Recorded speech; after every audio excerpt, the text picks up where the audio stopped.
Masayang buhay sa lahat ng iyon. Ayan, welcome back to my channel. Kung ito ang first time mo na makapanood ng aking channel, gumagawa ko ng mga video lesson about sa alternative learning system. At kung bago ka lang sa aking channel, don't forget to subscribe. Ayan, so ngayon ay pag-uusapan natin ang panitikang Pilipino. Ano nga ba ang panitikan? Paano nga ba nagsimula? Uri ng panitikan at anyo ng panitikan. So, umpisahan na natin.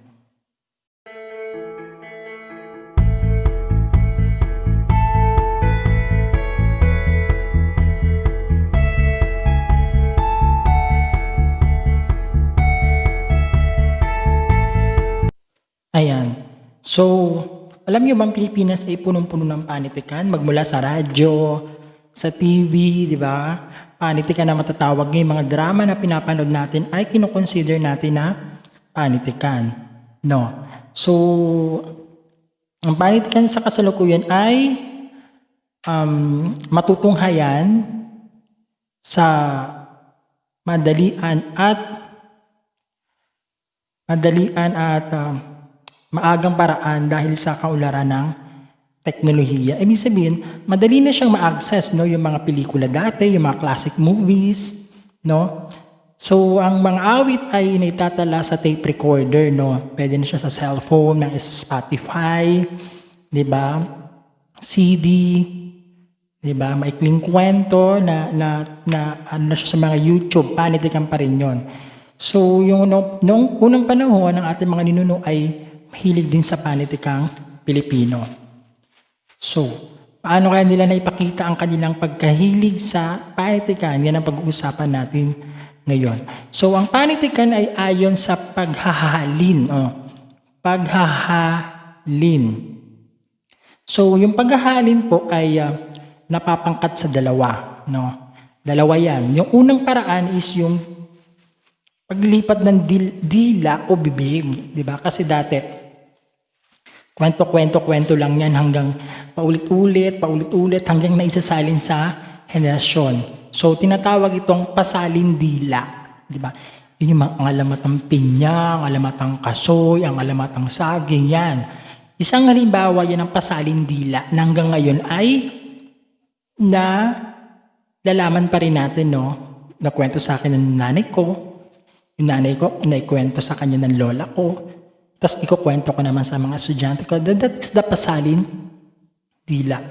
Ito ay nangyari noong unang panahon na sa dahilang ang mga ninuno natin noon ay hindi pa marunong sa pagsulat at saka pagbasa. Kaya ang nangyayari ay puro pasalin dila lang. No, wala pa mga libro noon, wala pang titik, wala pang alpabeto. So paulit-ulit nila itong pinakikinggan, paulit-ulit na kinukwento hanggang sa nakasanayan natin. So, pag nagtitipon-tipon sila, parang tambay-tambay, ganyan, nagkukwentuhan sila. So, yun yung paghahalin. No? Sabi ko dalawa. Yung pangalawa naman is yung tinatawag natin nga pasalin sulat. No? From the word itself, pasalin sulat. Sulat naman siya. So, nangyari naman ito noong unang panahon, nung natutunan na ng mga ating mga ninuno yung alpabeto, no? Ang mga panitikan na isinulat o inukit sa mga dahon-dahon, sa mga twig ng tree, yung mga sanga ng puno, doon nila inuukit yung kanilang kwento o yung kanilang panitikan, no? Then nung dumating yung mga Kastila, no? Dala nila yung mga imprenta, yung pag-iimprenta. So sa pamamagitan ng paglilimbag, yung pagpiprint, yung ilang mga katutubong panitikan ay ano nangyari? Naitala, no, na isulat, na iprenta, pero iba ay hindi dahil katutubong panitikan ay naimprenta at napag-ingatan, ngunit ang karamihan ay di naitala, no? Maaring hindi pumatok, o di ba? Hindi naisalin. So, hindi siya na-imprenta at bigla na lang nakalimutan tsaka nawala. So, sa kasalukuyan ngayon, di ba, dahilan sa mabilis sa pag-ulad ng kagamitang elektroniko, ang pamamaraan ng paghahalin, di ba, paghahalin, sabi natin, pasalin dila, tsaka pasalin sulat. Ay naisasalin na sa mga tape recorder, no? Mga VHS, yung mga CD, yung mga DVD, yon. So, ito yung generation natin ngayon, no? Generation natin na Netflix, di ba? CD, DVD, yung mga MP4, di ba? So, darating yung araw, tatawagan itong pasalin troniko, no? Pasalin dila, tapos pasalin sulat, pasalin troniko. Doon na yung iikot ng ating panitikan. So, yan yung uri ng paghahalin. Yun naman ay pag-usapan natin yung anyo ng panitikan. Ito ay masarap pag-usapan, no? Yung anyo ng panitikan. So, tatlong uri ito, no, na anyo ng panitikan. Ang una ay yung patula. Di ba? Tula. Tapos patuluyan at yung patanghal. So, pag-uusapan natin, isa-isay natin yung tatlo na yan. Patula, patuluyan, tsaka patanghal. So, pag ito yung patula, saknungan. May saknong. Pag sinabi nating saknong, ay merong itong, di ba, pag gumagawa tayo ng tula, yung apat-apat, 1, 2, 3, 4. Yun yung saknong. Di ba? Ganyan. Di ba? Meron dito, yan, sulat, tapos ganyan. Ganyan. Ano nyo? Ang tawag sa apat na to ay saknong. So, yung dito naman, yung apat naman yan, ay tinatawag nating taludtod. Naintindihan? So, merong apat na taludtod sa isang saknong. Ito isang saknong ito. Yan. Nagagets? Yun yung patula. Di ba? Next one is yung, sa patula kasi, ito ay merong tugma. Di ba? May tugma, sukat. Pag sinabi natin tugma, parang ganito. Ako'y tutula, mahabang mahaba. Ako'y uupo, tapos na po. May tugma, ibig sabihin, ako'y tutula, may A sa dulo, A. Mahabang mahaba, A. Ako'y uupo, O. Tapos na po, O. Yun yung tugma. May rhyming. Okay, naintindihan? Okay, ngayon yung patuluyan naman, no? Okay. So, yung patula, maaari siyang malaya. Pwede din malaya, walang sakno. Ang halimbawa nito ay nauuso ngayon sa YouTube, yung mga spoken word poetry. Yun yung halimbawa ng patula pero malaya. Okay? Yung mga spoken word poetry.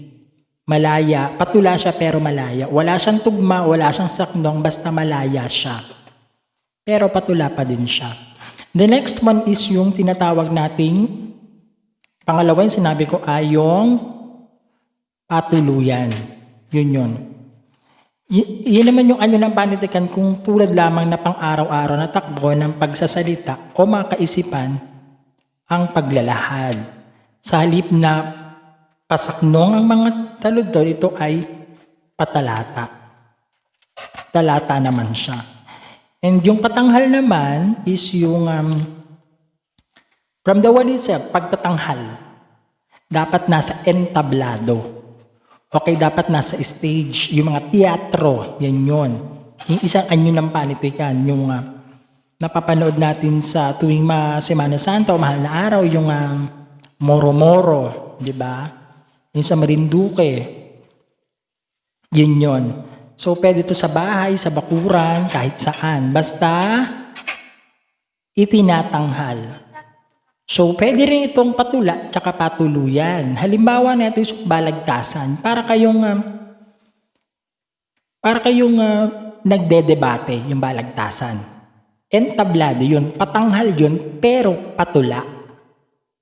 Okay? Yung debate naman na walang taludtod, walang saknong, pero nagdedebate kayo, mga meeting de avance na nasa stage. Uri din yun ng panitikan. Diba? Kaya lang walang tugma. Hindi sila tumutula. Isa nito is yung, ano ba to? Yung nagtatalo, ang matawag doon?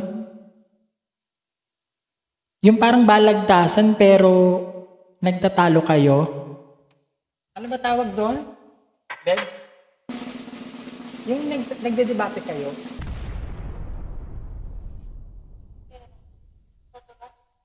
Yung parang gano'n. Ano? Ano? Flip. Nawala sa flip top pala ang tawag doon. Flip top. Yun yung the right term. Nag-flip top kayo na nagtatalo kayo, nasa entablado kayo, pero patula. Di ba mga, sabi niya, no, bawal ang wangwang, pero ang ngipin mo kinakalaw. Yung mga ganon, di ba? Tawag na. Isang uri din yun ng anyo ng panitikan na patanghal. Okay? Basta nasa entablado, patuluyan man yan, o patula, patanghal na maituturi yan. Basta nasa entablado. Flip top pala yun. So yan, mga picture na nagtatalo. Flip top. Okay. So, tatlong uri ng panitikan. Alam na natin yan is yung patula, patanghal, at pa-entablado. That's it. So, dun tayo sa anyo ng patula. So, meron ding anyo. Di ba? Yung anyo ng panitikan, meron siyang tatlo. Di ba? Ngayon, yung patula, meron din siyang anyo. Meron din siyang karakteristik. Okay. Ano-ano naman yung karakteristik ng anyong patula? Di ba? Okay, yung patula naman ay 4 na uri. Unang-una is yung tulang pasalaysay. Nagsasalaysay lang. No? Nagkukwento lang. Meron din man tayong tulang paawit o yung liriko. Diba? Liriko. Meron din tayo yung pantanghalan at saka yung tulang patnigan. So, isa-isay natin. Yung tulang pasalaysay ay naglalarawan ng mga tagpo o pangyayaring mahalaga sa buhay. Okay, mahalaga sa buhay. Ito ay may 3 uri. Okay? Epiko, awit at korido, at yung balad. Isa-isay natin yung 3 na yun. Okay? Epiko. Yung epiko ay ito yung mga napapanood natin sa TV. Di ba? At yung napapanood natin sa TV na fiction na kung saan ang isang tao ay nakikipagsapalaran. Maari yung bida dito, maaring lalaki, babae, merong taglay na kapangyarihan. Ang halimbawa nito ay yung Amaya, 'di ba? Yung sa GMA7, Amaya, si ano ata gumanap nun? Marian Rivera, ano? Pwede rin naman yung si Jewel in the Palace, Empress Key, hindi ko alam, basta ganon. Epic ko matatawag yung Bagani, di ba? Encantadia. Yan, sila yung may mga angking kapangyarihan. So napapansin natin sa mga nabanggit kong palabas na nakikita ninyo ngayon, ay hindi naman sila nagtutula. Malaya ang kanilang sinasabi. Di ba? Yun yung isang anyo ng patula. The next one is yung awit at korido. Yung awit at korido, ang halimbawa nito ay ang Florante at Laura at saka yung Ibong Adarna. Diba? Awit at korido. Yung sa awit at korido naman ay meron siya mga tugma. Diba? Halimbawa sa Florante at Laura, diba? 12 na pantig, 10 mag-aamay na sa saklaw. Ano ba yung ano nun? Basta 12 yun eh. Basta 12 yun. No? Meron siyang sukat. So para siyang ano siya. Halimbawa natin isang pasyon. Kung mapapansin natin yung ang unang letra ay Asunsyon. Ere na malementasyon. 8 naman siya. Diba? Ang ikatlo'y adorasyon. Basta 8. Nag-isip na ako, na-stack up na ako. So basta yung halimbawa ng epico ng awit sa korido ay yung Florante at Laura, yung Pasyon, Ibong Adarna. So kung sa epico ay pakikipagsapalaran naman, ng, ng mga bidang lalaki at saka bidang babae na merong taglay na pambihirang lakas at kapangyarihan. Pagdating naman sa awit at koridor, eto naman ay fiction din maaari. Maaari fiction tsaka hindi fiction. Hindi totoo tsaka totoo. Ito naman ay buhay naman ng pakikipagsapalaran ng mga reyna, hari, prinsipe, prinsesa, duke, emperador. Yun naman yung awit at saka lang koridor. Halimbawa na ito ay yung kung naabutan ninyo si Florante at saka si Laura, 'di ba? Yung sa hari ng Cortona, siya kay Sultan Ali Adab, nakipag-away siya kay Miramolin, kay Adolfo, niligtas siya ni Menandro, etc. etc. So yun yung na awit tsaka koridor. Next. Ang susunod naman ay katdo ay yung balad. So balad naman ay tula naman to na inaawit at saka habang nagsasayaw. Ayan ang balad, no? Ito naman ay tungkol sa pagkamaginoo at saka pagiging pakikipagsapalaran ng mga pagkamaginoo. Ginagawa ito ng matagal na panahon, matagal na tong balad na to, no? Meron itong 6 hanggang 8 pantig. So meron din siyang 6 to 8 syllables, no? Isang halimbawa nito ay ang balitaw. Ayan, so yung picture na yan ay balitaw, yang nakikita ninyo, balitaw. No, ang balitaw ay debating awit at sayaw tungkol sa pagmamahalan ng isang babae at saka isang lalaki. That's it. So, tulang paawit naman tayo. Awit. So, eto relate kayo dito, promise. Kung mapapansin niyo, ito lang awit naman ay lyrical, may lyrics, di ba? So, meron din silang iba't ibang anyo.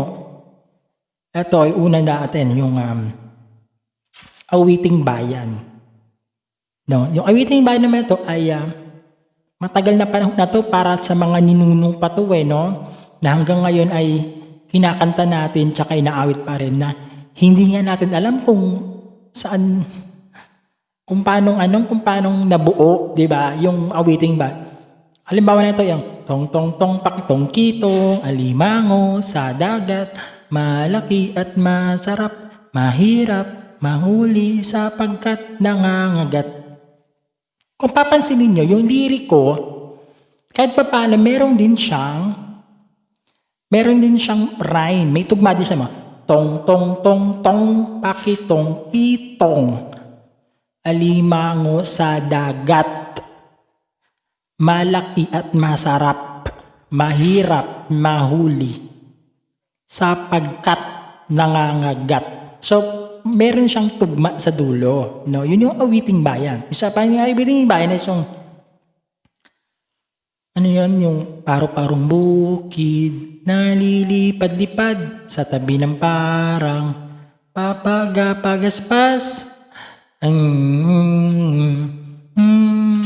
May panyeta pa siya, uy, may suklay pa man din, uy, ganon. Yun yung pare pa.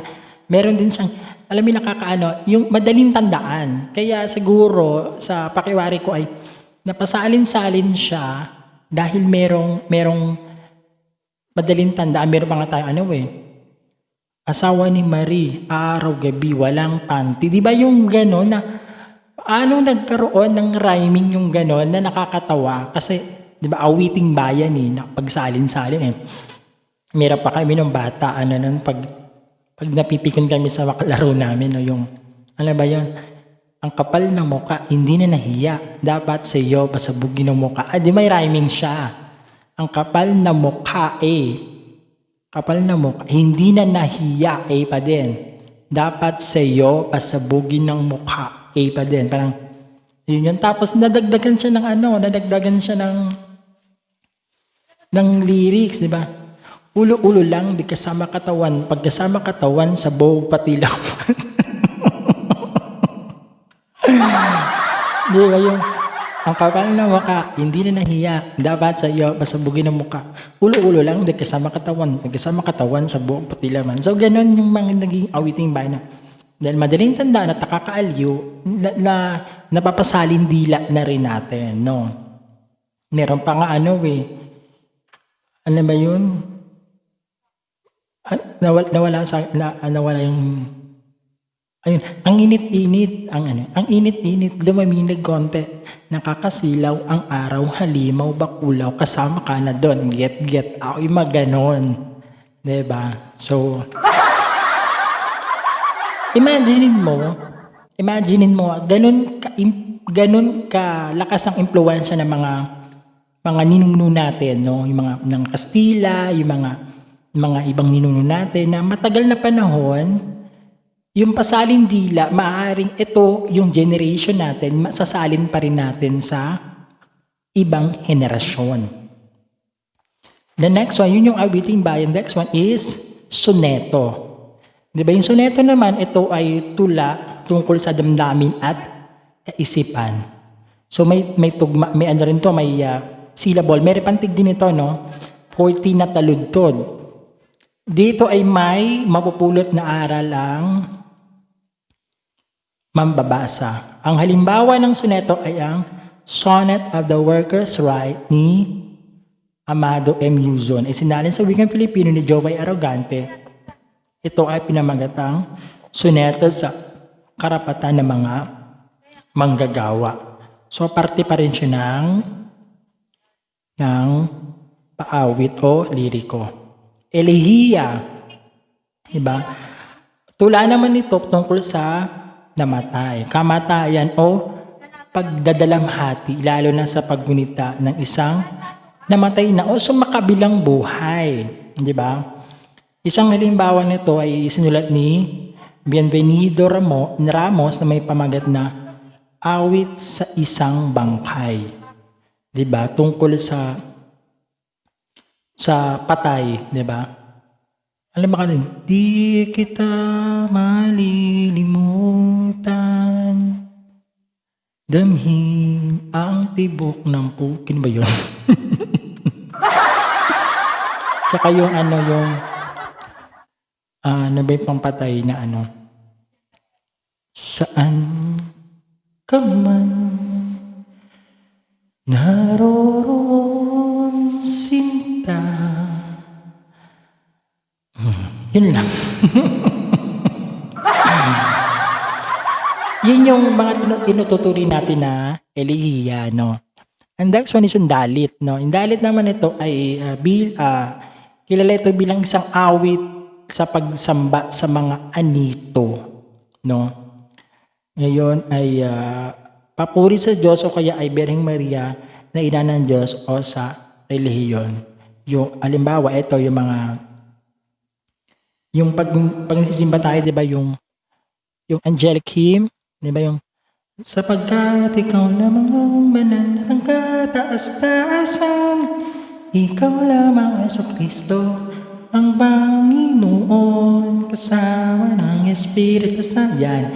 Itinuturing din siya na dalit kasi sinasamba natin yung actually yung Diyos kasi dati hindi pa uso yung mga yung mga religion na pag-aralan natin na sumasamba sila sa mga anito, sa mga puno, araw, yung paganismo kung tawagin, no? Susunod naman yung pastoral. Ano naman yung pastoral, no? Yung tula naman ito tungkol sa buhay sa bukid, pastoral. Tungkol sa bukid. Halimbawa na ito yung nagtatanim ay magtanim ay di biro, makahapong ka nakaupo, di naman makayuko, di naman makatay, di naman makaupo, di naman makaupo, di naman makatay. Halina, halina mga kaliyag, tayo'y magsipag-unat-unat. Yun yung halimbawa ng pastoral, yung mga buhay sa bukid. Although sa mga bukid, ano ba yung sa bukid? Yun, basta madami pa eh. And then yung oda, ano naman yung oda? Ito ay isang papuri, panago, iba pang masiglang damdamin. Walang tiyak na bilang ang pantig at taludtod, bang oda yun. 'Di ba? Pananggoy, papuri, pwede siyang pananggoy, pwede siyang papuri. Yun, paawit o liriko. Next one is yung tulang-dula. Tula, pero na dinudula. Yung sa entablado naman, no? Yun. So, meron siya 5 uri. Number 1 is yung komedya, no? Komedya. So, from the word itself, comedy, nakakatawa.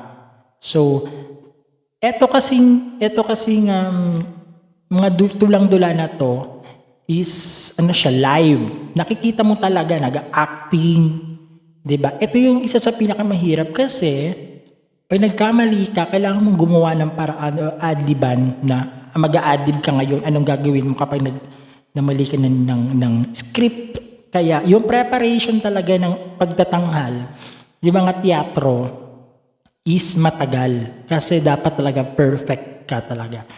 Unlike sa mga pelikula kapag nagkamali, okay, take 1, take 2, take 3, take 4, dapat ganyan hanggang makuha mo yung best scene, no? Dito sa tulang-dula kasi on the spot nakita mo talaga, no? Number 1 is yung komedya, yun nga sinasabi ko kanina, komedya, nakakatawa, comedy. Gawin ka wili-wili, dapat nakakatawa yung mga manonood, no? Pangalawa is yung melodrama. Melo from the word itself, tsaka drama. So, ito naman ay musical, di ba? Musical naman ito, no? Isang halimbawa ito yung Sari Manok. Sari Manok, melodrama. The next one is yung trahedya naman.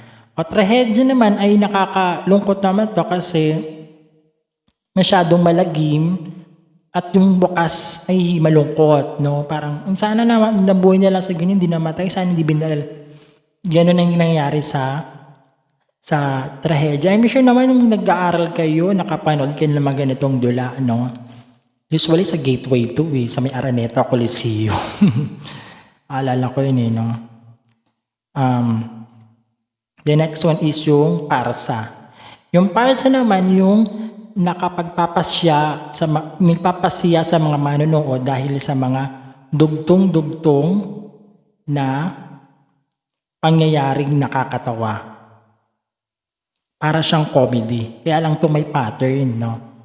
Parang napipredict mo na kung ano mangyayari. The next one is sainete. Yung sainete naman daw ay tungkol sa lugar o pag-uugali ng mga tao. Di ba?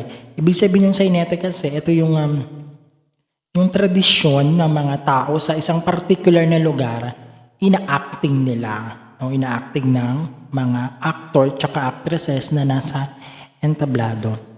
Ang susunod naman is yung, 5 na pala yun, no? Yung komedya, melodrama, trahedya, parsa, tsaka sainete.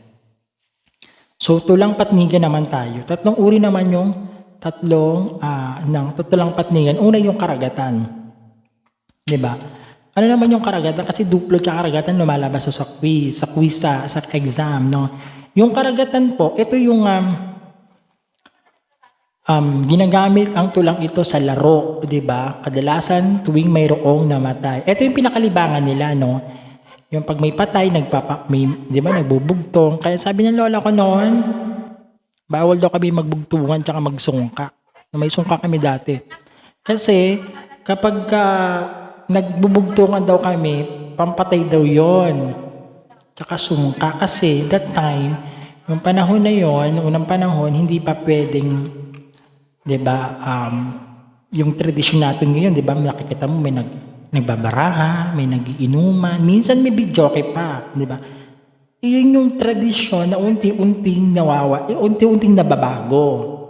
Di ba? Yun. Kaya yung karagatan is yung ginagawa lang siya tuwing may patay. Kunyari ay may matandang tutula tungkol sa dahilan ng laro. Tapos, ang gagawin nila ay paikutin ng isang tabong may tanda. Kapag guminto ang tabo sa pag-ikot, ang matatapatan nito ay tatanungin ng dalaga. So, dalaga magtatanong ng mga salitang matatalinghaga o makahulugan. Ang larong ito ay nagmula sa isang alamat ng isang prinsesang naghulog ng singsing. Lagi lumalabas to karagatan na singsing sa karagatan. Kaya siya naging karagatan. Ang sinumang binatang makakakuha ng singsing ay siya ang pakakasalan. So sa larong ito dapat dalaga. Dalaga kasi parang mag-a-assume sila na ihuhulog ko to. Kailangan mo sagutin yung tanong ko. Pag nasagot mo, ikaw yung mapapangasawa ko. So para siyang bugtong. No? Halimbawa, ganito. Ako ay naglalakbay. Sagutin nyo to kung ano. Ito yung attendance ninyo. Sagutin nyo to. Ang makasagot, bibigyan ko ng 50 peso load. No? Dito lang sa Baltasar, syempre. Sagutin nyo to. Ako ay naglalakbay. Kung ako yung dalaga. Dalaga. Hindi. Dalaga. Hindi. Ako yung dalaga. Kayo yung mga binata kunyari. So, may ikutin na natin yung tabo. Sa may tabo. Stop. Okay. Stop sa kanya. Stop. Ito na yung ito na yung attendance natin sa lahat ng nanonood nito na parating ng Filipino. Comment niyo kung ano yung sagutin niyo. Ako ay naglalakbay. No. Ako ay naglalakbay mapagabi, mapaaraw, sa liwanag at kadiliman. Kapag ako ay nasukol, mamamatay ako. Ulitin ko ha. Ako ay naglalakbay sa kadiliman at sa liwanag. Kapag ako ay nasukol, mamamatay ako. Yan yung attendance natin. So, yun yung karagatan. Nagpapahulaan sila para mga mind game, kung tawagin, no? Pahulaan. The next one is yung duplo. So, dati, karagatan nung nauuso that time, ngayon naman, nauuso naman ngayon yung duplo. Ano naman yung duplo? Ang duplo naman ay labanan ito sa pagalingan sa pagbigkas at pagbibigay katwiran ng patula, 'di ba? Ang mga pagbigkas ay galing sa mga kasabihan sa lawikain at Biblia. So, inaano rin to, nilalaro din ito kapag may patay o di kay may lamin. Para din siyang karagatan. Sa karagatan kasi may challenge na, okay, ko pakasalan ko. Dito kasi wala. Naiintindihan? Ang huli ay yung balagtasan, no? Balagtasan, dalawa sila nag-uusap, naglalaban-laban sila tungkol sa isang paksa. Halimbawa nito, magbibigay ako ng isang halimbawa, no? Ano bang pipiliin mo sa pagdidisiplina ng anak? Pamalo o pangaral? So silang dalawa, magsasabihin sila, ako pamalo kasi ganito ganyan, pero in a way na patula. Kaya medyo mahirap yung balagtasan kasi mag-iisip ka, dapat makataka, no? Makataka katulad ni Francisco Baltasar, ayan section niya, Francisco Baltasar. So, yun yun. Do? So, yung pinatanyag nito ng hari ng balagtasan na si Jose Corazon de Jesus. Diba? Yun yung balagtasan. So, tandaan natin, anyong patula ay may 4 na uri: pasalaysay, paawit, dula, o pantanghalan, tsaka yung tulang patnigan. Tulang pasalaysay naman, yung epiko, sila Amaya, ayan. Awit at kordo, Florante at Daura, Ibong Adarna, balad, or yung balitaw, halimbawa niyan. Yun yung uri ng patulang pawit o liriko ay awiting bayan, elehiya, sainete, oda, dalit, pastoral, yung sabuki, di ba? Sa mga tulang dula o patanghal naman ay mayroon tayong komedya, trahedya, melodrama, sainete, di ba? So patnigan naman ay karagatan, duplo, at saka yung balagtasan. So tandaan nyo lang, patnigan, di ba? Patnigan, karagatan, balagtasan, tas duplo. Patnigan, karagatan, balagtasan, tsaka duplo. No? Patanghal naman yung komedya. Basta nasa stage, komedya, oda, sainete, 'di ba? Melodrama, paawit naman, awiting bayan, 'di ba? Elehiya tungkol sa patay, dalit, 'di ba? Pastoral, magtanimay, di biro, maghapon ka nakaupo, nakayuko pala, oda. So yun yung panitikang Pilipino, no? So isa-isay natin yung kwentong bayan, no? Kasi ito talagang maganda pag-usapan nito, no? Yung kwentong bayan ay madalas tayong nagtitipon-tipon, no, kapag may kasiyahan, nauuwi tayo sa biruan, awitan, di ba usually pag may kasiyahan, yung topic natin na naiiba-iba. Pansinin niyo, pag nagkukwento ka, naiiba-iba yung kwentuhan natin. No? So, yun yung pinakaraniwang nangyayari, no, kapag nakatambay tayo. Ang kwentong bayan naman ay folktales. Ayan na. Ito na yung pasalitang pagsasalaysayan sa tradisyon o ng patuluyan. No? Kinukwento dito sa pamamagitan ng natural na pag-uusap na pasalita. Para lang tayo nagkukwentuhan, di ba? Naiba ito sa patula na kung saan ang pagbigkas ay artificial dahil ito ay talod-turang may sukat at tugma. Dati ganun yung kwentong ba? Ngayon iba na. No? Ito hindi nasusulat o nakasulat sapagkat ito ay nagpasalin-salin lamang sa bibig na marami. So nasa pasalin dila yung awiting bayan, kagaya ng kwento kanina, no? Walang tanging nagmamay-ari nito kundi ang bayan. So walang sumulat, di ba? Ang mga kwentong bayan ay nauuri sa nilalaman at pamamaraan ng pagkakalhad nito. Halimbawa ng kwentong bayan is yung kaya nasasabi natin na walang may-ari kasi sabi ng lola ko. Kanino galing? Sabi ng lola ko. Yung lola mo naman, sabi ng lola ko, oy, lola mo ng lola mo ng lola mo, pasalin-salin, sino nagkwento? Hindi ko alam kung kanino galing. Kaya sinasabi natin walang may-ari. Halimbawa na ito, alamat. Diba? Alamat ng pinya, walang kamatayan yan. Yung si Pina, nagkasakit ng nanay niya, nasan yung sandok, nasan yung ganito, nasan yung ganyan. Hanggang isinumpa ng nanay niya na magkaroon ka sana ng maraming mata. Nawala si Pina, biglang may tumubong halaman, nakita niya, binalatan niya, ang daming mata. So hindi natin alam saan galing yung kwento na yon. Yun yung isang halimbawa ng awiting bayan, yung alamat o mito. So yung alamat ay DPI fiction yun, hindi totoo yun. No, kapag kumain ka ng pinya, sasabihin mo, ay si Pina to. Kasi kwento ni Lola. Usually kasi kaya tayo napapaniwala, lalo sa ngayon, lalo noong panahon, kaya tayo naniniwala sa isang bagay. Kasi dati, yung mga matatanda, talagang pag nanggaling sa kanila, pinaniniwalaan natin. Diba, may aswang dyan, sabi ng Lola ko. Lalo sa mga Jessica Soho na yan, di ba, yung mga tayog-tayog, na mayroong barko, na may ilaw, chenilin. Bilang may kaprin nakatira sa may balete, ganito ganyan. Sabi ng lola ko, yung lola ko bata pa, nandyan na yan. Tapos ikaw naman naniniwala kasi galing sa lola mo. Diba? Yun.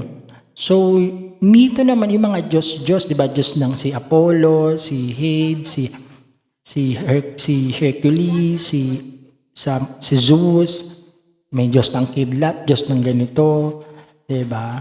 Yun yung awiting bayan. Meron din naman tayong mga pabula. Ano ba yung pabula? Yung pabula, ito yung walang kamatayang si Matching tsaka si Pagong, diba? So pabula kasi, ang gumaganap na tauhan ay mga hayop. Diba? Yung langgam tsaka si Tipaklong, si langgam, nag-ipon, tapos si Tipaklong, talon lang ng talon. Hanggang dumating yung ulan, bumagyo, walang makain si Tipaklong. So, ang pabula usually ay nag-aano siya ng moral lesson. Meron kang dapat lesson, di ba? Na dapat mag-ipon ka na mag-ipon hanggat sagana, di ba? Tapos ang leon at ang daga, One time natutulog si Daga, natutulog si Leon, istorbo siya ni Daga. Ang ginawa ni Daga, nakiusap na huwag siyang kainin kasi malay mo matulungan din kita sa tak ng panahon. Excuse me. Tapos si Leon, nahuli ngayon, di ba? Nahuli siya. So, ang nangyari, dahil nahuli siya, nahuli siya ng lambat ng mga ngaso. Bilang dumating si Daga, niligtas siya. So, merong aral yung pabula, no? Meron siya mga moral lesson na mapupulot. Next one is yung parabola. Ang parabola naman ay mga kwento na galing sa Biblia. Diba? Ito naman ay depiction. Totoo ang nangyari to, no? Sa akin kasi sa Biblia nang galang yan. Yan yung aliboghang anak, kinuha niya yung mana niya. Diba? Yung mana niya, yung pera niya. Tapos nagwaldas siya na wala na siyang makain. Pagkain ng baboy ang kanyang kinakain, di ba? Tapos bumalik siya sa tatay niya, nakiusap, na bumalik siya, ganyan-ganyan. Tapos nagselos yung puya na bakit siya?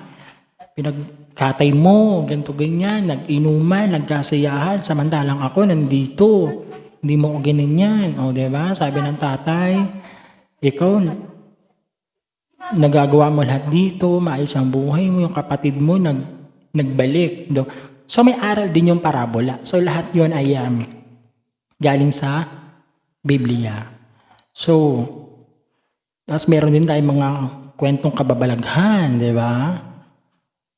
Yan yung mga sa punso, kapre, manananggal, ano pa ba? Tikbalang, duwending itim, duwending puti, duwending pula, duwending green, duwending mamingming, duwending hindi. Lahat ng kulay, meron. Duwending kahel, di ba? Ano kamag-anak ni Oka? Duwending blue, ewan ko kung paano white lady, black lady, red lady, pink lady, lady in red, ewan ko ba, basta ganon. So, yun ang nangyayari, no? Meron din tayong kwentong katatawanan, di ba? Yung nakakatawa, di ba? Sabing ganon, ano ba man nakakatawa? Yung tungkol sa 10 prutas, sabi ng Diyos, nagkasala kayo, pumunta ngayon, kumuha kayo ng prutas, kumuha si Pedro ng Lanzones, pasok doon sa puwet, sabing gano'n. Pag napasok mo yan, ligtas ka na, pwede kayo makaakyat ng langit. Tapos, yung isa naman, si Juan, anong ginawa niya? Meron siyang rambutan, 10 rambutan, ipinasok. Tapos, yung pang-10, ipapasok na niya yung rambutan sa sa butas. Nakita niya si Jose, may daladalang langka, di ba? So, may daladalang langka si Jose. So, yun yung mga ganon, yung mga katatawanan. So, yung maikling kwento naman, alam na natin yan, di ba? Halimbawa nito is yung mabilis lang, may kwento, may umpisa, may gitna, tapos dulo, may wakas. May kwento lang siya. So that's it, no? Yun yung mga panitikang Pilipino na hanggang ngayon ay ginagamit pa rin natin, no? So meron din tayong mga anyong patuluyan pa rin at mga anyong patanghal. Diba yung nobela? Diba? So, meron din tayong sanaysay. Diba magbibigay ng isang topic? Tapos, merong essay, kung tawagin, essay. Diba? Merong umpisa, merong gitna, at saka merong dulo. Yun yung sanaysay. And that's all for today. Alam ko naman na kahit paano sa maikling oras. Actually, mahaba nga yung lesson na to kasi hanggang aralin po. Nag-enjoy kayo, binigyan kayo ng idea tungkol sa panitikang Pilipino. Naway tandaan ninyo na hanggang ngayon ay umiiral pa rin ang ating panitikang Pilipino. So that's all for today. Hanggang dito na lang. Tandaan natin, mas mainam paghandaan ng kinabukasan habang nasa kasalukuyan. Muli po ako po si Teacher Jerry na may Paho High School sa ngalan ng aksyon, lingkod at serbisyo. Magandang araw sa ating lahat. Hanggang sa susunod na video lesson na ating tatalakayin. Bye-bye.